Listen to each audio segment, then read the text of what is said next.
नमस्कार दोस्तों, मेरा नाम विपेंद्र प्रताप सिंह है। जैसा कि आप सभी लोग जानते हैं, मैं रायबरेली में कई कोचिंग में पढ़ा चुका हूं और एक बढ़िया प्लेटफॉर्म आपको मिला है कॉग्निडो के माध्यम से और ऑनलाइन क्लासेस के चलाने के माध्यम से।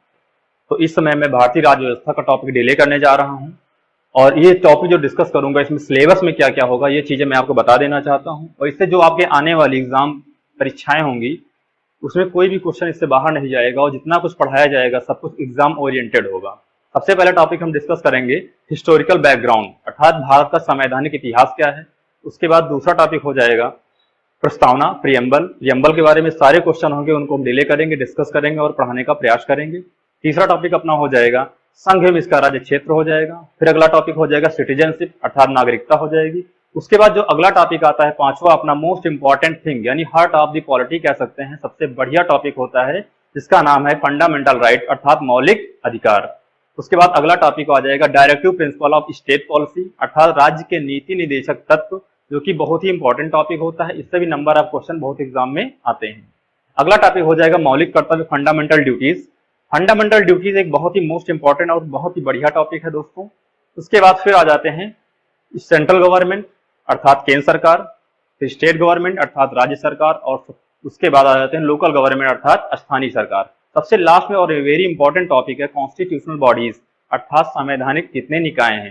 फॉर द एग्जाम्पल वित्त आयोग हो गया, निर्वाचन आयोग हो गया, राज्य लोक सेवा आयोग पब्लिक सर्विस कमीशन हो गया और संघ लोक सेवा आयोग यानी यूनियन पब्लिक सर्विस कमीशन। ये सारे पब्लिक सर्विस कमीशन को हम यहाँ पे डिस्कस करेंगे। उसके बाद हम सबसे पहला टॉपिक अपना उठाते हैं, स्टार्ट करते हैं क्लास को और संवैधानिक इतिहास पढ़ाने का प्रयास करते हैं। सबसे पहले टॉपिक होगा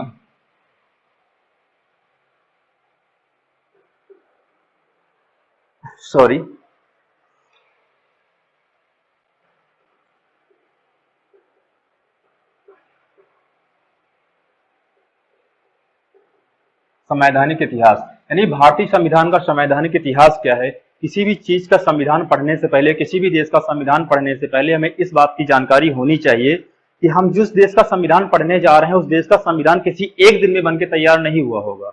उसको बनने में बेटा बहुत सारा समय लगा होगा और 100-200 सालों का समय लगा होगा। तो हम भारत का संविधान पढ़ने जा रहे हैं तो भारत में सबसे पहले कौन से लोग रूल कर रहे थे, शासन कर रहे थे, तो अंग्रेज रूल कर रहे थे।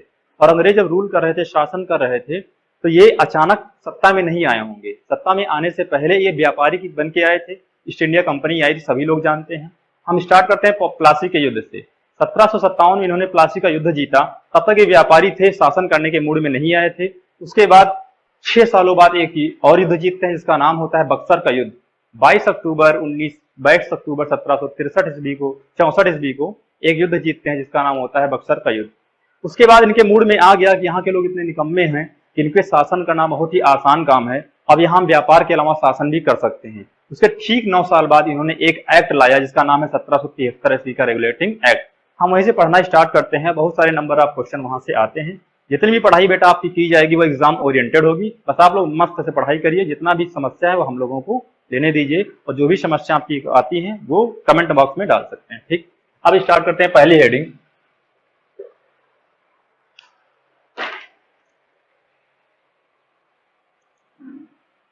सत्रह सौ 73 ईस्वी का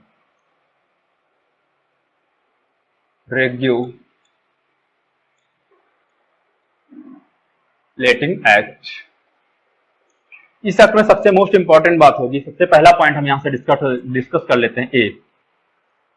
1773 के रेगुलेटिंग एक्ट में इन्होंने एक बहुत ही महत्वपूर्ण परिवर्तन किया, अर्थात 3 प्रेसिडेंसियां हुआ करती थी उस समय। हम अगर मैप में यहां पे देख लेंगे,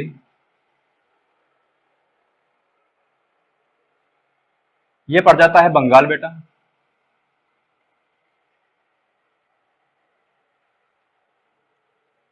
और ये क्षेत्र है अपना मद्रास, और यहां पे पड़ जाती है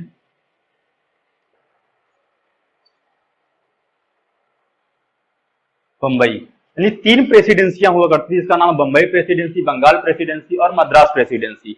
इन 3 प्रेसिडेंसियों पे अंग्रेजों का शासन हुआ करता था, लेकिन इस एक्ट के बाद इन्होंने एक नया परिवर्तन किया। इन तीनों प्रेसिडेंसियों को बंगाल प्रेसिडेंसी के अधीन बना दिया, अर्थात बंगाल प्रेसिडेंसी को सर्वोच्चता प्रदान की गई।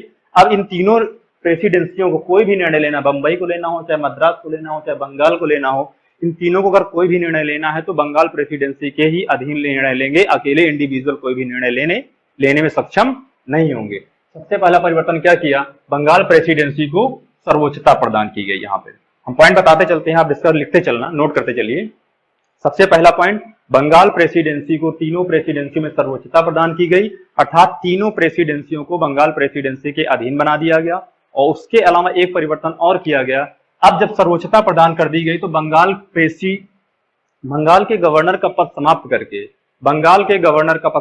बंगाल के गवर्नर जनरल में परिवर्तित कर दिया गया। अर्थात जो पहले बंगाल का गवर्नर हुआ करता था उसे उसका पद समाप्त करके बंगाल के गवर्नर जनरल में परिवर्तित कर दिया गया।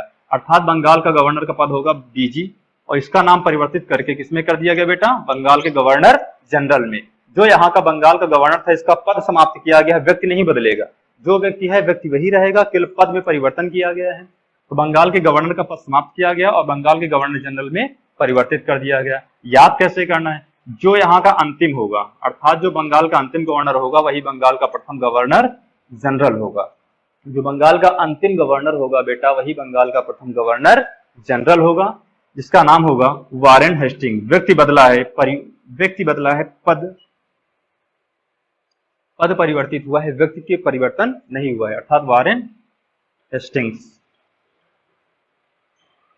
और इसका कार्यकाल बेटा कब से कब तक रहता है, 1772 ईस्वी में आता है और 1785 ईस्वी तक इसका कार्यकाल रहता है। इसलिए याद रखना है यह परिवर्तन कब हो रहा है, 1773 में, यानी बंगाल के गवर्नर का पद समाप्त करके बंगाल के गवर्नर जनरल में परिवर्तित कर दिया गया। और बंगाल का अंतिम गवर्नर कौन होगा, वारेन हेस्टिंग्स। बंगाल का प्रथम गवर्नर जनरल कौन होगा, तो वारेन हेस्टिंग्स। एक पॉइंट केवल याद रखना होगा कि बंगाल का प्रथम गवर्नर कौन होगा, तो रॉबर्ट क्लाइव। बंगाल का प्रथम गवर्नर कौन होगा, तो रॉबर्ट क्लाइव। बंगाल का प्रथम गवर्नर रॉबर्ट क्लाइव होगा, इतना आपको याद रखना होगा। और तीसरा पॉइंट और यहाँ पे आता है, मोस्ट इंपॉर्टेंट थिंग है, कलकत्ता में सर्वोच्च न्यायालय की स्थापना की गई। अर्थात कलकत्ता में सर्वोच्च न्यायालय की स्थापना की गई, जिसके मुख्य न्यायाधीश सर लॉर्ड एलिजा इम्पे थे। सर्वोच्च न्यायालय की स्थापना की गई जिसके मुख्य न्यायाधीश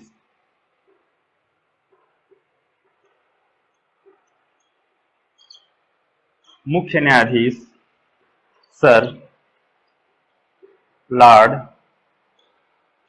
एलिजा इम्पे थे तथा 3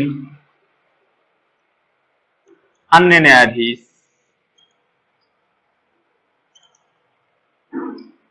जो क्रमशः हैं हाइड,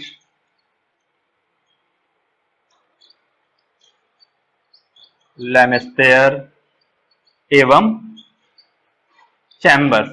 यानी कि कलकत्ता में सर्वोच्च न्यायालय की जो स्थापना की गई बेटा, यहां पे ध्यान देना, कलकत्ता में जो सर्वोच्च न्यायालय की स्थापना की गई इसी एक्ट के तहत, उसके मुख्य न्यायाधीश का नाम था सर लॉर्ड एलिजा इम्पे एवं 3 अन्य न्यायाधीश थे जिनका नाम था हाइड, लेमेस्टेयर एवं चैम्बर्स। इन तीनों का नाम याद रखना होगा। इसमें से बहुत बार क्वेश्चन पूछा गया। क्वेश्चन कैसे पूछा जाएगा कि 1773 रेगुलेटिंग एक्ट के तहत कलकत्ता में जो सर्वोच्च न्यायालय की स्थापना की गई उसके अन्य न्यायाधीशों में से कौन नहीं था, यही 4 नाम रख दिए जाएंगे। और ये क्या मुख्य न्यायाधीश थे, अन्य न्यायाधीश नहीं थे। वेरी वेरी इंपॉर्टेंट टॉपिक है। 3 टॉप पॉइंट मैंने पढ़ाए इसमें।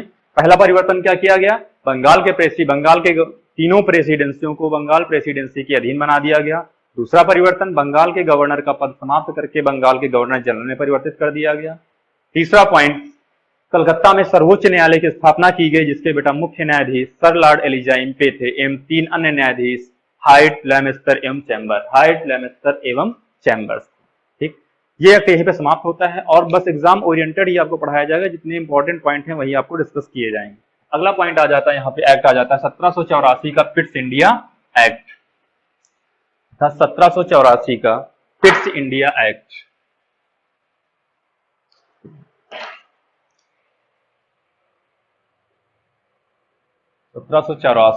ईस्वी पिट्स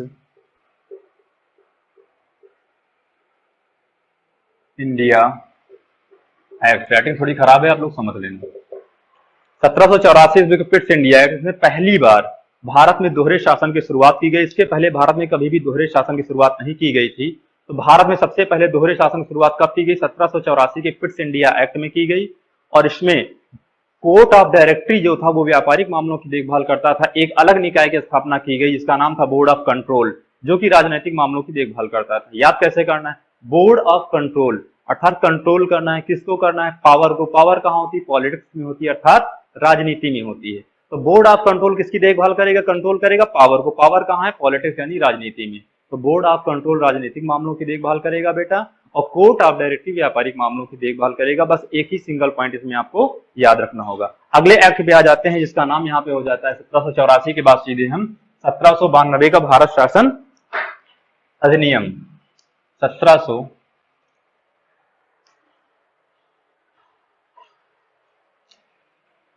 1792 ईस्वी का भारत शासन अधिनियम। 1792 के भारत शासन अधिनियम में सबसे पहले परिवर्तन यह किया गया, अभी तक भारतीयों को विधायी परिषदों में प्रवेश की अनुमति नहीं थी। पहली बार भारतीयों को विधायी परिषदों में प्रवेश की अनुमति दी गई। और साथ ही एक काम और किया गया, बजट पर अभी भी कोई भारतीय प्रश्न नहीं पूछ सकता था, लेकिन बजट पर प्रश्न पूछने का कैसा अधिकार दिया गया, आंशिक अधिकार दिया गया। जब आंशिक की बात करेंगे कुछ ना कुछ समस्या यहाँ पर हो सकती है। तो बजट पर प्रश्न पूछने का बेटा कैसा अधिकार दिया गया, तो आंशिक अधिकार दिया गया। आंशिक का तात्पर्य होता है कि पूरक प्रश्न और सार्वजनिक हित के प्रश्न पूछे नहीं जा सकते, यानी दो प्रकार के प्रश्न आप नहीं पूछ सकते हैं जो लोकहित के मामले होंगे। तो जब पूरक प्रश्न होंगे, पूरक प्रश्न वो प्रश्न होते हैं जो लोकसभा की अध्यक्ष की पूर्व अनुमति से लाए जाते हैं।